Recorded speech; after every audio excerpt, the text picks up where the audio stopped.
যাদের সন্তান হয় না, রমজানে ইফতারের পূর্বে একটি আমল করে দোয়া করলে আল্লাহ তাআলা তাদেরকে সন্তান দান করবেন।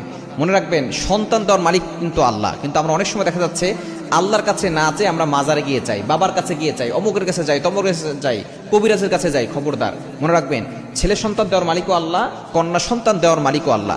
যদি কারো সন্তান হয় না, আপনি আল্লাহর কাছে চাইবেন। কারণ মুসা আলাইহিস সালামের জামানায় একবার এক মহিলার সন্তান হয় না, তিনি মুসা আলাইহিস সালামের কাছে গিয়েছেন, আল্লাহর পয়গম্বর আপনি আল্লাহর কাছে জিজ্ঞেস করবেন আমার সন্তান হবে কিনা। তখন মুসা আলাইহিস সালাম আল্লাহর কাছে জিজ্ঞেস করেছিলেন, তখন সেই মহিলাকে এসে বলেছিলেন যে আপনার সন্তান হবে না, আল্লাহ তাআলা দিবে না। এভাবে তিনবার সেই মহিলা জিজ্ঞেস করেছেন, কেননা ওই মহিলাকে তার ননদরা, তার শাশুড়িরা নির্যাতন করছিল। শেষ পর্যন্ত সে সেজদায় গিয়ে আল্লাহকে বলেছিল, আল্লাহ তুমি যদি তোমার সিদ্ধান্ত চেঞ্জ করো, আমাকে যদি সন্তান দাও, তাহলে তোমার ভান্ডারে কম হবে না। আল্লাহ তুমি দিতে পারো, তোমার সেই শক্তি আছে, তোমার সেই ক্ষমতা আছে, তুমি আমাকে সন্তান দিয়ে দাও।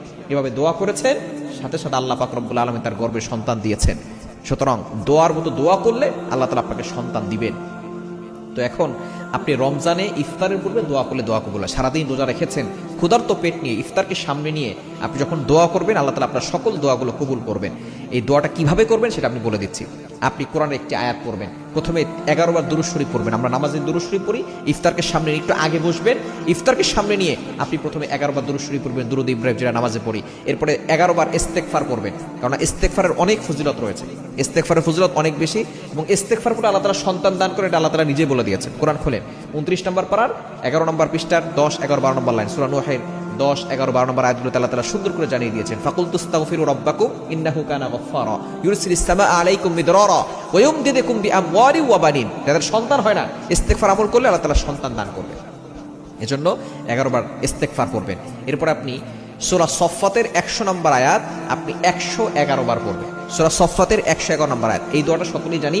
ইব্রাহিম আলাইহিস সালাম এই দোয়াটা করেছিলেন, রব্বি হাবলি মিনাস সালিহিন, রব্বি হাবলি মিনাস সালিহিন। আল্লাহ পাক রব্বুল আলামিন ইব্রাহিম আলাইহিস সালামকে 82 বছর, মতান্তরে 83 বছর, কেউ কেউ মতানৈক্য করেছেন, বয়স একটু আগপর করেছেন, তিনি এই বয়সে এসে আল্লাহর কাছে দোয়া করেছেন, আল্লাহ পাক রব্বুল আলামিন তাকে ইসমাঈল আলাইহিস সালাম দান করেছেন। সুতরাং আপনি এটা 111 বার পড়ে, আবারও আপনি 11 বার দুরূদ শরীফ পড়ে আপনি আল্লাহর কাছে দোয়া করবেন, আল্লাহ তুমি চাইলে সবকিছু সম্ভব, তুমি তোমার সিদ্ধান্ত চেঞ্জ করতে পারো, আল্লাহ তুমি আমাকে সন্তান দিতে পারো, আল্লাহ সন্তান দিলে কেউ তোমাকে জিজ্ঞেস করার মতো নয়, কেউ তোমাকে কিছুই বলবে না। এভাবে আপনি দোয়া করবেন। আপনি এই রমজানে ইফতারের পূর্বে দোয়া করতে থাকেন, অবশ্যই ইয়াকিনের সাথে দোয়া করলে আল্লাহ আপনাকে সন্তান দিবেন ইনশাআল্লাহ। এমনটা করে দেখেন, আল্লাহ পাক রব্বুল আলামিন ইব্রাহিম আলাইহিস সালামকে সন্তান দিয়েছেন, সে আল্লাহ এখনো আছেন, সে আল্লাহর শক্তি এখনো আছে। এবং এই দোয়াটা আল্লাহ তাআলা কোরআনে কোট করে দিয়েছেন, রব্বি হাবলি মিনাস সালিহিন, যাতে করে পরবর্তী মানুষগুলো এই কোরআনের মাধ্যমে, কোরআনের আয়াতের মাধ্যমে আমল করে তারাও আল্লাহর কাছ থেকে সন্তান চেয়ে নিতে পারে। এজন্য আপনি এই দোয়াটা বেশি বেশি করেন রমজানে ইফতারের পূর্বে, দেখবেন আল্লাহ তাআলা আপনার সকল